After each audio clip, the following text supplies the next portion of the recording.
What is up, guys? It is Spencer back on the Footy Op. I know this is a different format than you guys are used to. I've just been doing SoundCloud before, and now you finally get to see my beautiful face on YouTube. I think this is going to be a better format. I can, show you guys how I feel a little better about certain matches, certain players, if I can get this mic correct. And I just think it'll be better. Hopefully you guys like it. You guys can let me know in the comments if you like seeing me or just hearing me. And if you like seeing it on YouTube, if you guys really like seeing it on SoundCloud or another audio hosting site, then I can make that happen. But I think that YouTube will be better so you guys can actually see me.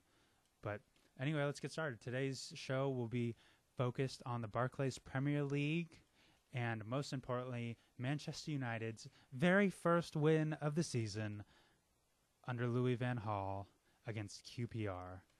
That's going to be the last thing we talk about. Let's get started. In the Barclays Premier League, Chelsea destroy Swansea 4-2. Diego Costa, oh my God. I thought he was not going to have a good season at all. I thought he was going to be a flop his first season. No, just, 7 goals in 4 games. That's pretty good. That's like more than Torres scored all last season in the league. No big deal. Holy crap, 7 goals in 4 games. From the World Cup he had, which isn't entirely his fault. He didn't get the feed he is used to, but he does create a lot of space for himself. He didn't do that at the World Cup, and that was partially due to injury. He didn't do that in the Champions League final, partially due to injury. And now he just comes straight to Chelsea, and he scores 7 goals in 4 bloody games. You can't write that. I have no idea how that's. It just is mind-boggling. Chelsea are playing beautiful football. I'm really sad Cesc Fabregas left Barcelona.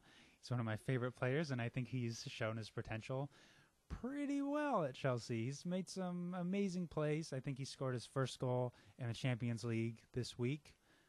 Just holy crap, they're playing. I have no idea how they're not going to win the league. I honestly have no idea how they don't win the Champions League either. I cannot see them losing anything, really. They, under Jose Mourinho and all the talent they have, I can't see them losing ever, really, unless they play. I hope they lose to Barcelona if they ever play Barcelona, but I can't see them actually I can't see them losing a league game, and I can only see them losing to the likes of Bayern Munich or Real Madrid in the Champions League. I don't think Barcelona can even beat them. They're just so incredibly good. It can't even put into words how good they are. So Diego Costa gets that hat trick. Great strikers' goals. None of them were too amazing, but he just knows his space so well, and he finds that space every time. He creates a good space for himself, and he can even put it away when he doesn't have any space. And that's what a great striker does. A great striker takes the small amount of space given to them and makes the most of it. They can take 2 inches and make it seem like it's 10 feet. That's what the best of the best do. And Diego Costa has obviously proven he is the best of the best in the Premier League right now. Remy got his debut goal. He came on for Diego Costa in later half of the game. I think he came on around the 80th minute. I'm not 100% sure when he came on, but he got his debut goal. What more could you want? Diego Costa's through the roof, and then your secondary backup striker that hasn't really proved himself recently comes out and gets a debut goal after the guy starting in his position scores a hat trick. He doesn't come on there and go, "Oh yeah, it's not good enough. I'm not gonna be as good as Diego Costa." He goes out there and he smashes one in the back of the net like a real striker. I don't know what Jose Mourinho does to them, but holy crap, they're just amazing. Fabregas, as I said, is playing through the roof. One of my favorite players. Wish he never left Barcelona, but love to see him do well. I think he'll return to Arsenal one day, but right now he is tearing it up at Chelsea. Now we're moving on. Sunderland versus Tottenham. I didn't get the chance to actually watch this whole game, but from what I saw, Adam Johnson on Sunderland was amazing. There was one run that I did see where he just cut Tottenham up like like sliced bread. They weren't there at all. They were just nothing. They just weren't there. Adam Johnson just sort of went right through them. Tottenham needs to step it up. They have all these signings from the Bale money. If Jose Mourinho can keep a star-studded squad like Chelsea cohesive, then a manager can keep a star-studded is definitely not the right word for Tottenham, but a manager can keep them in check and functioning. They started off the season well, and I think they'll get better as the season progresses. But that game, they didn't impress me. On to West Brom versus Everton. Lukaku finally scores his goal this year, and I think he will be one of the best strikers ever. He showed his potential with that strike. He didn't impress very much last season, in my opinion. He definitely did not impress too much at the World Cup. He had a couple moments where he really impressed me, but as a whole, he didn't. It wasn't groundbreaking. He played well, but he didn't do anything mind-boggling at the World Cup, and that's really what he needed to do. He didn't do that. But this goal was fantastic. Curler to the far post. Showed us his true potential, and I think he has a lot of it. He's big and powerful, and not only that, but he's super fast, and I think he is a quintessential striker for Everton, and I'm glad they paid the money for him. Morales, on the other hand, is a fantastic... It's not on the other hand, it's on the same hand. Morales is a great player, and I think that he is completely underrated for what he does. He's super fast. He's great on the ball. His decision-making might not be there sometimes, but I think he's a completely underrated player. He deserves way more attention than he gets. That's just how I feel. He's a Belgian as well, so I think he could do, or he couldn't. I don't think he's a great player as is, and I wish that he got the attention he deserved. He's a fantastic player for Everton, and he sort of disappears sometimes. I'll give people that don't give him the credit that he does disappear, but he's a great player that deserves more credit than is given to him. Arsenal versus Man City. Jack Wilshere shows up. Who knew Jack Wilshere could play? I love describing Jack Wilshere as the coach's son, because most of the time Jack Wilshere just sits there and bitches and moans about whatever's going on around him, and he doesn't do anything to fix it. He just sits there and whines, and the whole time he hasn't shown. He was supposed to be one of England's best players, and he by far is not one of their best. He has the potential to be, but he isn't. Wenger once said that they test Arsenal players on three things: if they want to be the best, or on their motivation, if they want to be the best at the club, if they want to be better than anybody else, and if they just want to be better than themselves. And he said that they only sign people that want to be better than themselves every day. And Jack Wilshere is definitely not that person. I think the reason why I choose coach's son is because he thinks he's the hottest shit on the team. And while he has moments of brilliance, he is by far not the best player on that squad at all. And he totally thinks he is. He scored a great goal on Joe Hart. That chip goal was fantastic. They pulled the 1-2, the good old Arsenal 1-2 that they try so much. It actually worked, and it worked against the champions. But it actually worked. That was a great goal. Welbeck almost scored. I don't think he's the best signing. I wouldn't say he is a good signing, but he's an okay signing. He's not a bad player by any means, but Van Gaal has said that he can't score, and it's just shining through that he can't finish, and he needs to be able to finish. Arsenal should be close to the top of the league and competing for the top spot, and they don't address what they need, and what they need was a striker, and they went out and they got Danny Welbeck. Not going to cut it. Never, ever, ever going to cut it. Unless he blows up. I could be wrong halfway through the season, and he just is this fantastic player who reached his full potential, but I really doubt that happening at the way he's playing. Sanchez scores. I love Alexis Sanchez. He's a feisty little dribbling machine. He contorts his body in ways that I can't imagine. Great player, great signing. He does well, but he can't play he can't play that false number 9. And I know he didn't play that in this game, but Wenger loves to put him there, and that is not his position. He's good out on the wing. And let me address Ozil out on the wing. The hell is that? You can't. Ozil does not defend. He doesn't know what the word defend means. He leaves holes down the flank all day long. He never backtracks. He never defends at all. And still Wenger puts him out on the wing. Would take off the Wilshere or Ramsey, who have had piss poor games. The Champions League, Wilshere had a piss poor game. And take Wilshere off, take Ramsey off, put Ozil smack dab in the middle, and give Oxlade-Chamberlain, like somebody who last year everybody thought would be the next greatest thing and never got his chance. Put him out on the wing. It's not that he got his chance he didn't show us. It's that Wenger never gave him a bloody chance. Put him out on the wing. Put Ozil smack dab center attacking mid. Put Sanchez on the other wing and Danny Welbeck up top.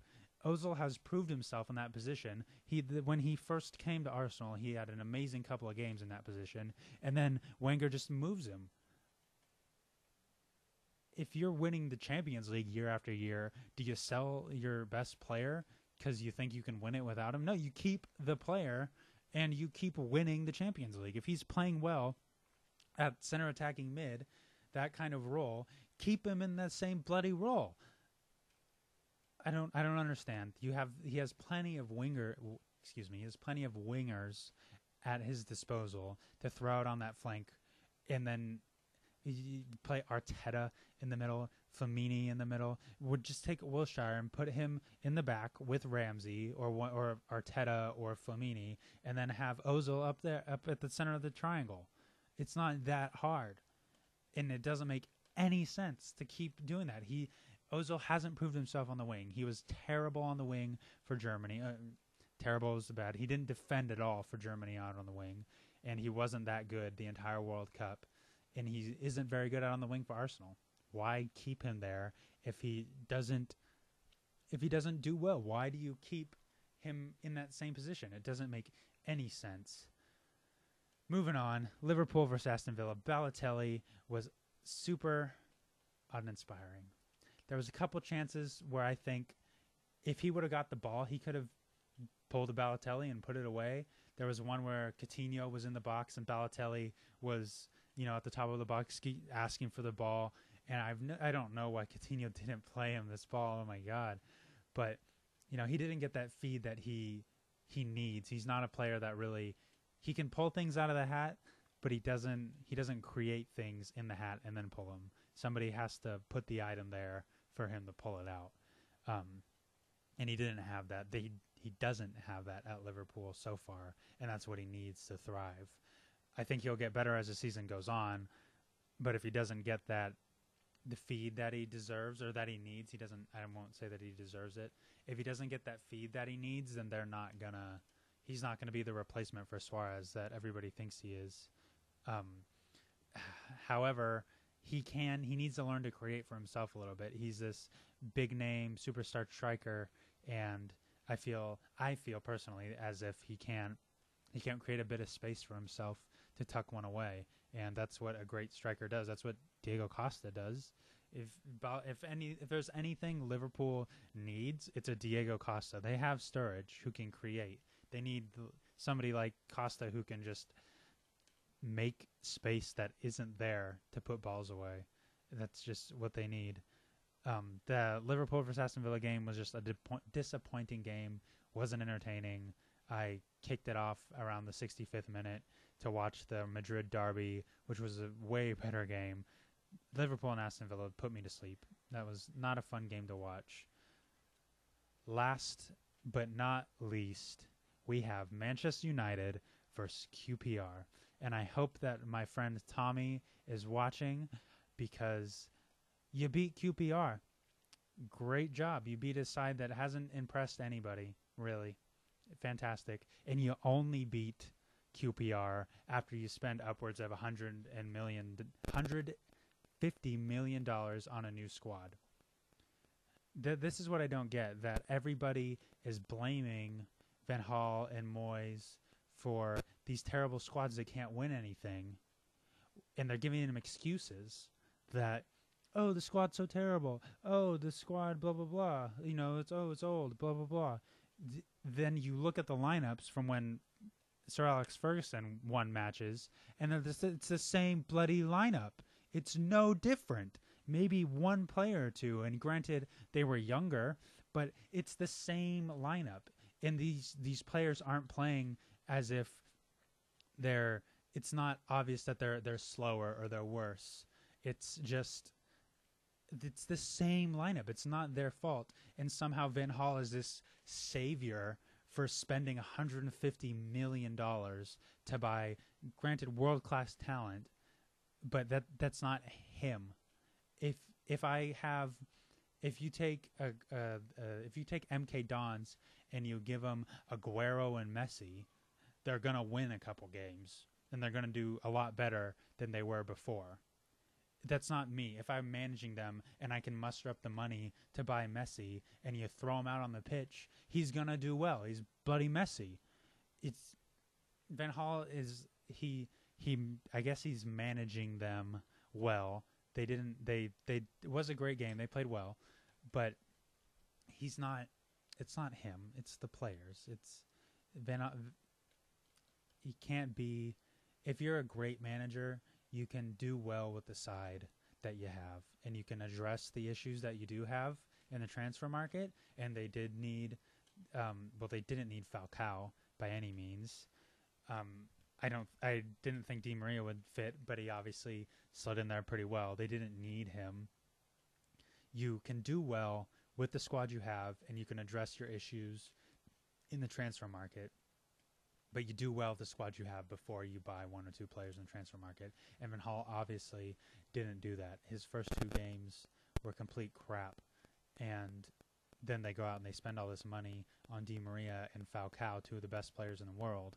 And granted, they are the best players in the world, and they will make a team better, but that doesn't make Van Gaal this god for going out and spending money. That just blows my mind. Di Maria, however, played amazing in that game. He deserves everything everybody says about him. He's a fantastic player. Take nothing away from him. He's great. He's exactly what the Premier League needed. He takes up all the space. He's a fantastic player. He is, I would say, one of the top 10 best players in the world. Fantastic signing. I didn't think he would fit, and he fits in way better than I thought he would. He's far, far and away the best player on United, the best player on the pitch every time I've watched United play, and just he is a great signing all in all. I can't get over people saying that Van Gaal is this amazing manager when he just goes out and he spends a record fee on Di Maria, and then he sets the record for most money spent. Yeah, I think he set the record for most money spent in a transfer window, actually, but that's including Juan Mata, and I know that he didn't purchase him, but still that adds up. They do have a good team. It was great. I don't think Wayne Rooney should be captain by any means, but they played pretty well. Granted, it was against a terrible QPR side who turned off after the first goal, but they did do well. I'm more annoyed that I can go out to a squad and spend $200 million and get us a good squad and win games. That doesn't make me a good manager. That's just what blows my mind. So that's it, guys. I know that I left out Barcelona versus Athletic Bilbao and Real Madrid versus Atletico Madrid, but I just wanted to keep this video as short as possible, and it's coming up on 20 minutes, so thank you for sticking around. If you guys want me to do a La Liga video or anything else, leave a comment. Tell me what you want. Thank you for watching. Let me know what you think of the new video format, if you'd rather keep the videos, if you'd rather keep the audio, what you guys want to see, what you want to hear, etc., etc., etc., etc., etc. Just let me know. Thank you guys so much for watching. I'll see you next week.